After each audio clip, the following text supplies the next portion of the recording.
Okay, class. So we're now on our nope, we're on the third topic on our subject. Now for this midterm, so our topic for this video is about tax on partnerships, estates, and trust. Okay, so we're done with tax on individuals. So let's go on sa partnerships, estates, and trust. So tax on partnerships, we have classification of partnership for income tax purposes. We have ordinary partnership and general professional partnership. So what is this ordinary partnership and what is GPP? No, ordinary partnership. Amo na sa ang wala itlog, no? It's ordinary. No, pati ah. Then, let's proceed. An ordinary partnership or any form of partnership except GPP, no? If it's not GPP, so it's ordinary partnership. Grabe, no? Ang iyang meaning. That is taxed the same manner as corporation. So we'll find out later on ano ni siyang ordinary partnership, no? So ordinary partnership is taxed the same manner as corporation. Miss paano ginataksan ng corporation? We'll find out that later. No, I'll make another video for tax on corporation pagid. Then taxable income of the partnership plus income tax thereon is the distributable net income of the partnership. So you have your taxable income less ang income tax sang partnership. So that would be equal to the distributable net income of the partnership. Amo na siyang net income that can be distributed among the partners. Taxable income less income tax. So the share of a partner in a partnership's distributable net income of a year, even if not actually received, will be considered constructively received. Bisan wala pa naging tag-tag, but it is a distributable for that year. So it will be considered constructively received by the partner in the same year. That the net income of the partnership is determined. So, na siya. Then we have here an example. So KL partnership is a general partnership in trade. That means it is a ordinary partnership. No? General partnership in trade. This is not a general professional partnership. Okay, ang general professional partnership is a partnership in practice of profession. Okay, so this is an ordinary partnership. So this will be taxed the same manner sa corporation. Muna sa. So with partners Mr. K married, Mr. L single, sharing equally in the partnership net income or loss. So in 2020, the partnership in the partners had the following data. So gross income of partnership is 1 million, gross income of K is 400,000, gross income of L is 520. They have the expenses 600,000, 250,000, and 300,000 for partnership, partner K and partner L respectively. The question is, the income tax of the partnership is pila class? So, mas mayo. Kabalo ko may tupad ka mo nga calculator. So, pila ang inyong income tax sa partnership? So, since this is an ordinary partnership, it will be taxed the same manner as corporation. So, our solution would be, let's go sa partnership lang side, no? Since ang partnership ang ginataksan ta, not the partners. So, the gross income of 1 million, expenses of 600,000, it has a taxable income of 400,000, times the rate of 30%, no? The same manner as corporation. So, ang iyang tax due sa partnership is 120,000. Pila yan net distributable income. So, that would be 400,000 less 120 nga tax due. So, 400 less 120, since it is divided equally ba among the partners, so divide 2, 140 for each partner.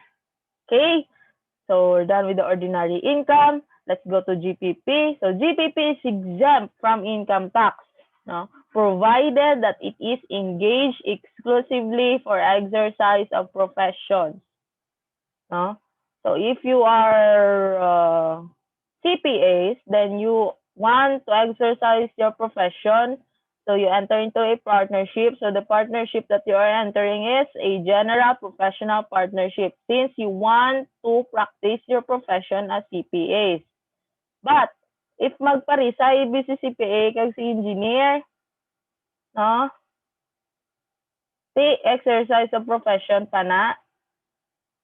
Depende, no? Pero kung nagparisay ka mo, no, for trade purposes, so your partnership will be considered as ordinary partnership. So persons engaging in business as partners in a general professional partnership shall be liable for income tax only in their separate and individual capacities. No? So if you are a GPP, since a GPP is exempt from income tax, therefore, ang income mo da nga nakwa sa GPP, no, will be included in the computation of your income tax as separate, no, and on your individual capacity. So if dua ka mo or tatlo ka mo, so income nyo from GPP will be included in your taxable income. Then mansig na kamo compute ng inyo taxable income. Mansig na kamo dayon file sa inyo income tax return. No, you are on a general professional partnership engaged exclusively for exercise of profession. So for purposes of computing the distributive share of the partners, the net income of the partnership shall be computed in the same manner as corporation, no? So, paano ka mo mag-compute net income sa corporation? It's also the same kung paano ka mo mag-compute ng net income sa partnership. So each partner shall report as gross income his distributive share actually or constructively received in the net income of partnership. Would it be actually received or constructively received? That will be included in your taxable income. No? So we have your example. So the AJ partnership is a general professional partnership with partners Anna and Janet, sharing equally in the partnership net income or loss. So they have 50-50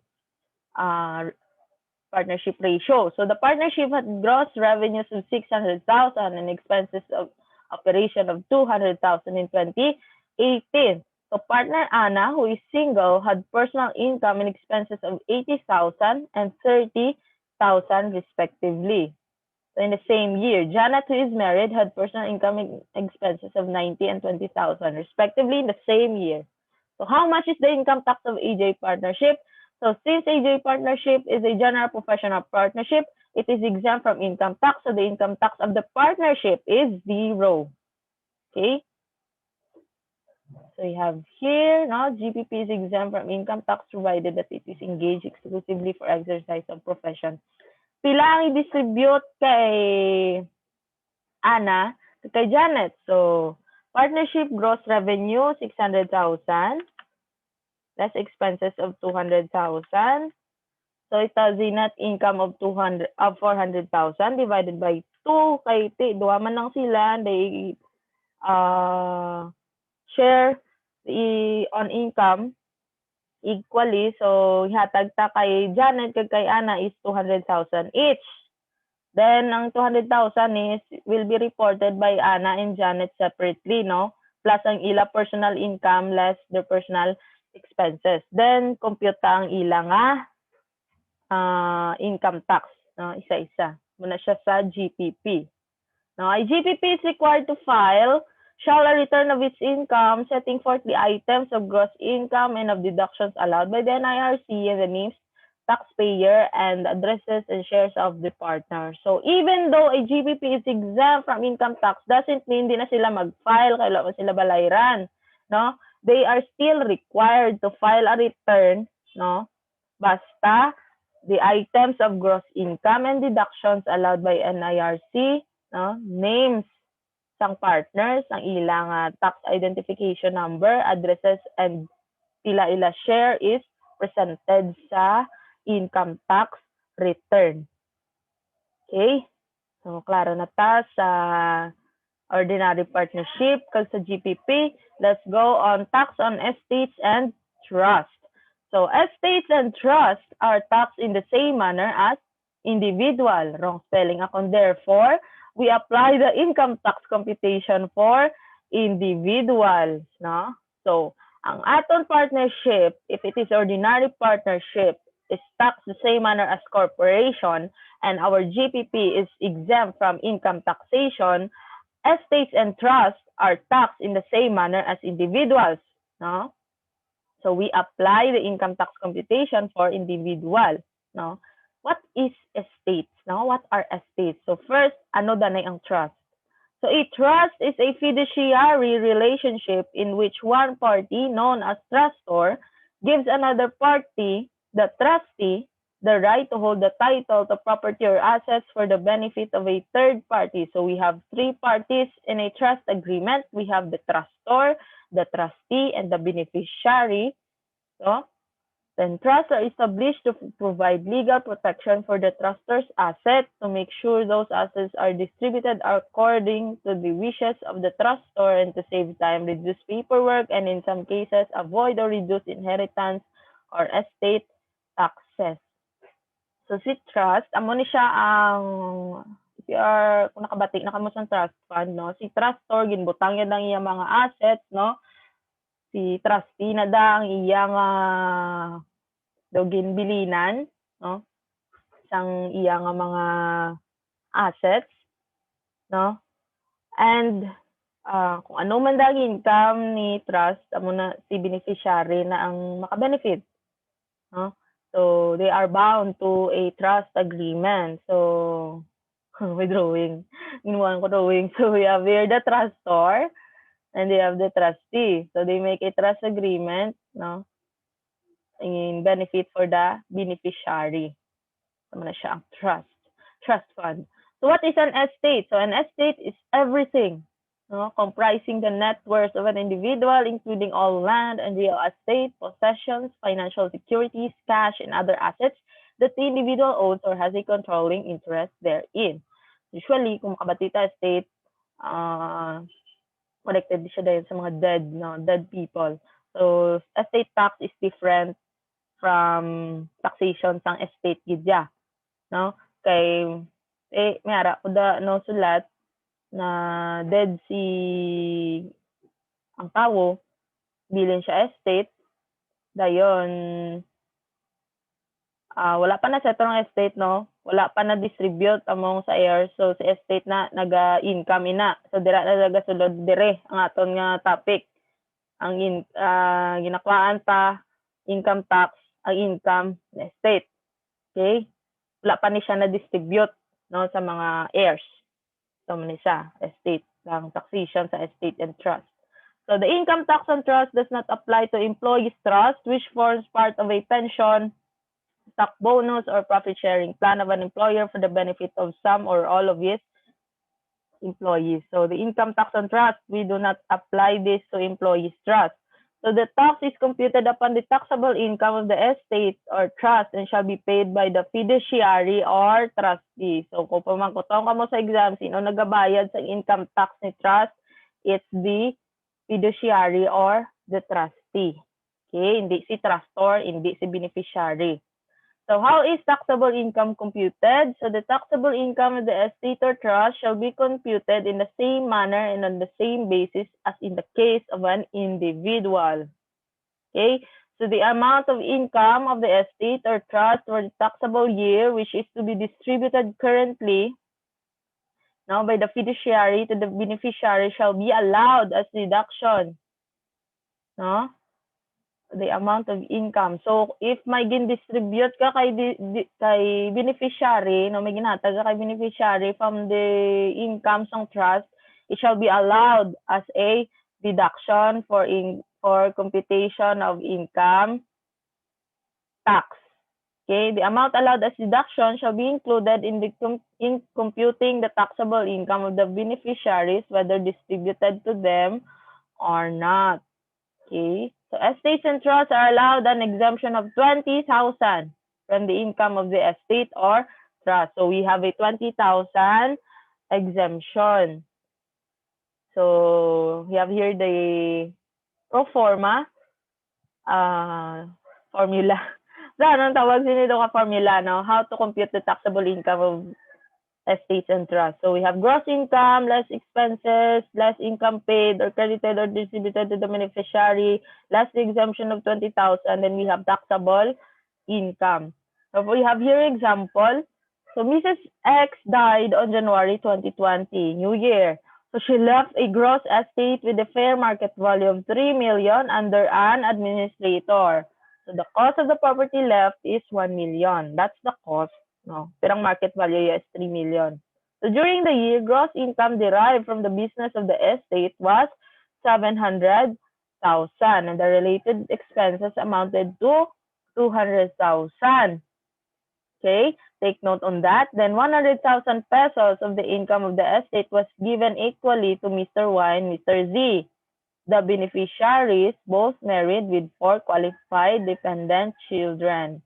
Compute the income tax due on the estate of Mrs. X. So, market value sang estate ni Mrs. X is 3 million. Ang cost is 1 million. Is it relevant? No, it's not. Baka tuta sa gross income. Kabula natin kinanglan.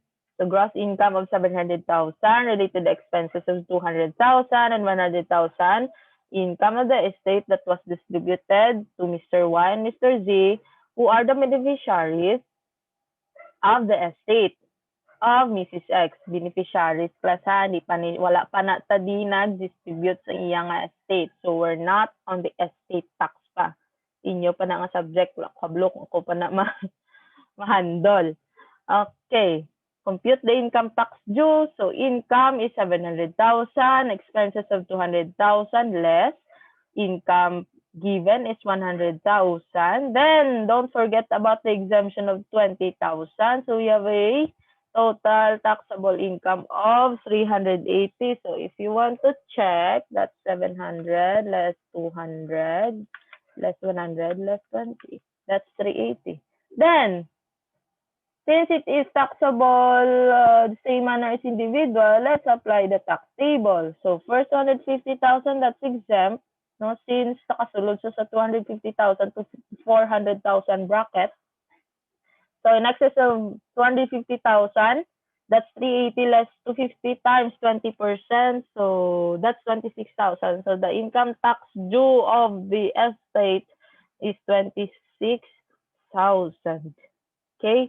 So, in case of revocable trust and trust where the grantor benefits from the income of the trust shall be reported by the grantor.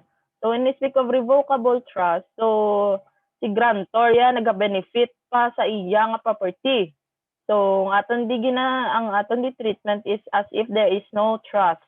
No, there is no trust agreement, as if pa lang na. Pero there is a trust agreement. Pero this, ang income sang trust is reported by the grantor. No, buhi pa si grantor or the trustor. Okay. So, rules when there are 2 or more trusts. So, in case of 2 or more trusts, the creator of the trust in each instance is the same person. No? There are 2 or more trusts. The trustor is the same. The beneficiary is the same. So, the taxable income of all the trusts shall be consolidated and the tax is computed based on the consolidated income. Ano na siya, miss? We have an example later. So, the proportion of said tax shall be assessed and collected from each trustee, which the taxable income of the trust administered by him bears to the consolidated income of the several trusts. Ano na sa Miss Man-Ari? May example ta. So, on December 1, 2020, Mr. X created a trust for his son, Mr. Y, and appointed Mr. A as the trustee. Okay? Mr. X is the trustor, Mr. A is the trustee, Mr. Y is the beneficiary. So, on December 26, 2020, Mr. X created another trust. No? Same trustor, Mr. X, created another trust also for the benefit of his son, Mr. Y. Same beneficiary, and appointed Mr. B as the trustee. Another trustee. So, we have 2 trustees. It's Mr. A and Mr. B. So, the taxable incomes of each of the trusts for the current year given below. So, trust of Mr. Y under Mr. A as trustee, there's a net income of 1 million, personal exemption of 20,000, so the taxable income is 980,000. Then, Still, the trust to Mr. Y under Mr. B as trustee does a net income of 800,000 and it has a personal exemption of 20,000. So it has a taxable income of 780,000. Question. So the tax payable by trustee Mr. A and the tax payable by trustee Mr. B. We have a solution. Net income trustee Mr. A is 1 million. Okay, 1 million. Follow the cursor. Then ang net income trustee Mr. B is 800,000. We have a total of 1,800,000. Okay. Less exemption of 20,000. Isa lang. No? Since we have the same trustor, different trustees, same beneficiary. So we consolidate, no? As if isa lang, no, ka-trust, but we have two trustees. Okay? So amo na isa lang aton exemption. So we have a taxable income of 1,780,000 which will be subjected to tax table. So, first 800,000, that's 130,000 if you want to check sa tax table. Then, 1,780,000 less 800,000. So, amount in excess of 800,000, subject to 30%, that's 294,000. Then, the tax due of the trust, no, sang duha ka trust is 424,000. Then, pila tax payable ni Mr. A? Pilang tax payable ni Mr. B? Let's use the ratio and proportion. Pila ganing income ni Mr. A? That's 1 million out of 1,800,000 nga total nga income sang duha ka trust. No, amo na siya magkuha sang ratio times the 424,000 tax due sang bilog na trust. So the tax payable of Mr. A is 235,556. Then ang tax payable ni Mr. B is ang iyang ratio. So income, di ba, sang trust under Mr. B is 800,000 over the total income sang duha ka trust is 1,800,000. So buhinan ko lang tatlo zeros times the total tax due sang bilog na trust, that's 424,000 is equal to 188,444. That's the tax payable of Mr. B. So, mo to siya ang gin-explain sang atong previous slide. No? There are two trusts, same trustor, different trustees, same beneficiary. So, consolidate ang income sang duha ka trust. Note nga isa lang ang exemption, no? Isa lang ka 20,000 ang exemption even though duha ay naka-trust. Wow, ng tax due sang bilog na trust. Then, get the proportion, no? Ratio and proportion sang duha ka trust. Then, compute the separate tax payable sang duha ka trust. So, that ends our topic about tax on partnerships, estates, and trusts. And I'll make another video for tax on corporation. Thank you.